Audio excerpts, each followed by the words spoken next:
Assalamualaikum warahmatullahi wabarakatuh. Om Swastiastu, Namo Buddhaya, salam kebajikan. Kali ini kita akan belajar tentang mata kuliah Studi Masyarakat Indonesia dengan dosen pengampu Ibu Yuniar Mujiwati SPD MPD.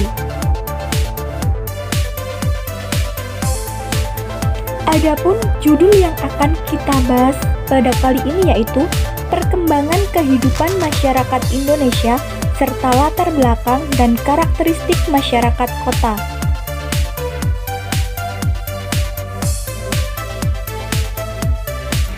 Subpokok pembahasan yang akan dijelaskan yaitu yang pertama, pendefinisian kehidupan perkembangan masyarakat Indonesia. Yang kedua, perkembangan masyarakat Indonesia.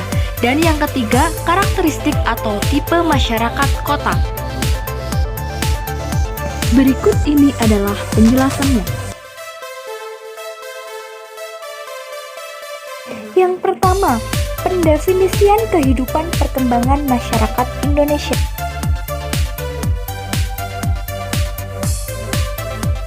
Pendefinisian kehidupan perkembangan masyarakat Indonesia.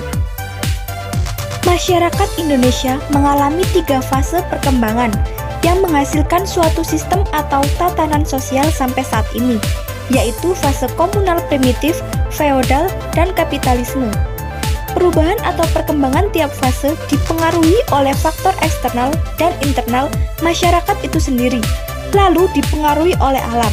Awal lahir adanya masyarakat Indonesia adalah karena adanya migrasi atau perpindahan penduduk secara bergelombang di zaman glasial atau es mencair, dan adanya pertumbuhan internal masyarakat yang hidup di pinggiran sungai sekitar Sulawesi, karena pada saat itu hidupnya masih bergantung pada alam.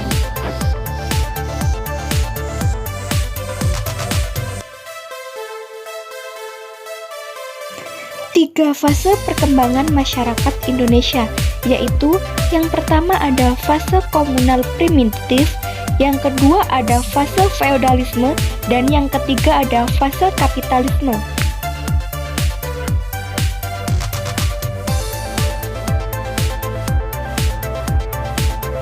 Perkembangan kelompok birokrat pada zaman Belanda.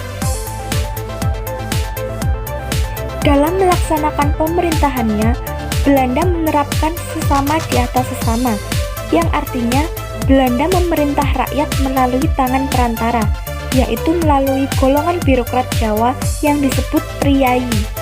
Priyayi muncul pada zaman penjajahan Belanda sebagai sebutan terhadap kaum bangsawan atau pegawai pemerintahan Hindia Belanda yang telah memperoleh pendidikan untuk mengabdi atau menjadi pegawai. Istilah priyayi sebenarnya berasal dari kata para yai, yang artinya adik-adik raja, tetapi perkembangannya mengalami perubahan sesuai dengan stratifikasi sosial yang berlaku saat itu.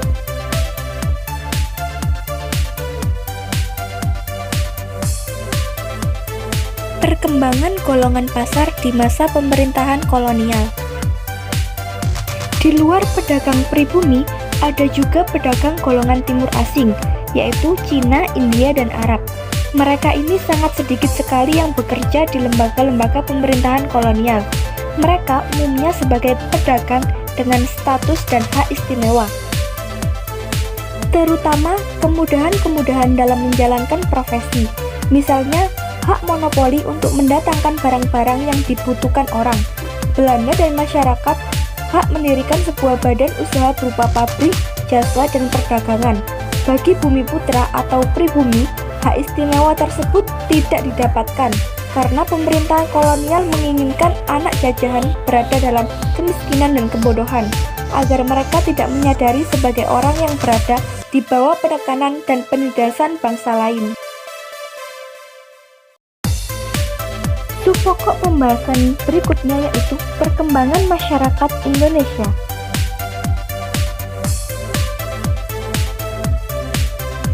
Perkembangan masyarakat Indonesia. Yang pertama ada masyarakat tradisional. Masyarakat tradisional di Indonesia yang sangat memegang teguh adat istiadat disebut sebagai komunitas adat terpencil, yang artinya kelompok sosial budaya yang bersifat lokal dan terpencar serta kurang terlibat dalam jaringan dan pelayanan baik sosial, ekonomi, maupun politik. Yang kedua ada masyarakat transisi. Masyarakat transisi merupakan masyarakat yang berada di antara masyarakat tradisional dengan masyarakat modern atau masyarakat peralihan dari masyarakat tradisional ke masyarakat modern. Yang ketiga ada masyarakat modern. Kehidupan modern tidak selalu berada di kota saja, melainkan kehidupan pedesaan dapat disebut modern, asalkan sikap mental masyarakat yang terdapat di wilayah desa tersebut tidak lagi bersifat tradisional, tetapi memiliki ciri sebagai masyarakat modern. Yang keempat ada masyarakat pedesaan. Masyarakat pedesaan akan berbeda dengan masyarakat kota. Gaya hidup, pandangan hidup, perilaku termasuk kelembagaan masyarakat dan kepemimpinannya. Begitu juga struktur sosial, proses sosialnya, mata pencaharian, pola perilaku juga berbeda dengan masyarakat kota. Sistem mata pencaharian masyarakat pedesaan tak lepas dari perkembangan kebudayaan masyarakatnya. Yang kelima yaitu masyarakat perkotaan. Pertumbuhan penduduk perkotaan dari tahun ke tahun terus menunjukkan peningkatan, terutama jika dibandingkan dengan percepatan penduduk pedesaan.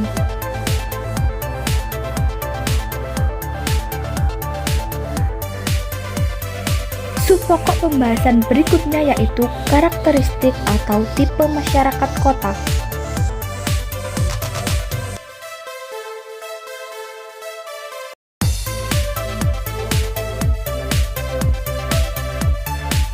Karakteristik atau tipe masyarakat kota. Kehidupan masyarakat kota dan desa pada dasarnya memiliki perbedaan. Hal ini dikarenakan kota merupakan pusat di mana masyarakatnya dituntut untuk lebih cepat dan tanggap dalam menghadapi globalisasi. Hal ini berdampak bagi karakteristik masyarakatnya, yaitu mereka akan lebih bersifat individualisme sehingga terkesan cuek terhadap sekitar. Menjadi masyarakat yang konsumtif serta memiliki ambisi yang tinggi. Hal ini dilakukan untuk meningkatkan status sosialnya serta karena adanya persaingan antar masyarakat.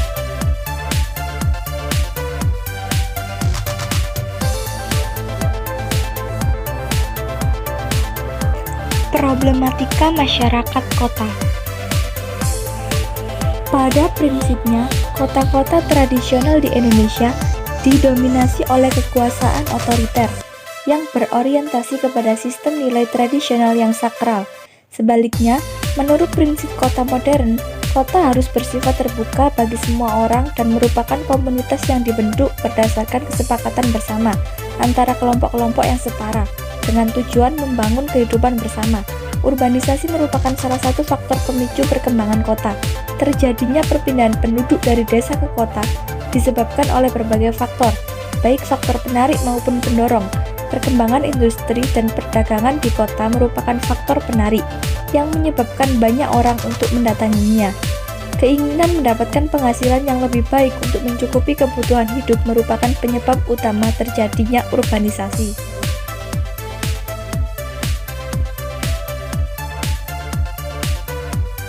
Demikian pembahasan yang dapat saya sampaikan dari mata kuliah Studi Masyarakat Indonesia dengan dosen pengampu Ibu Yuniar Mujiwati SPD MPD.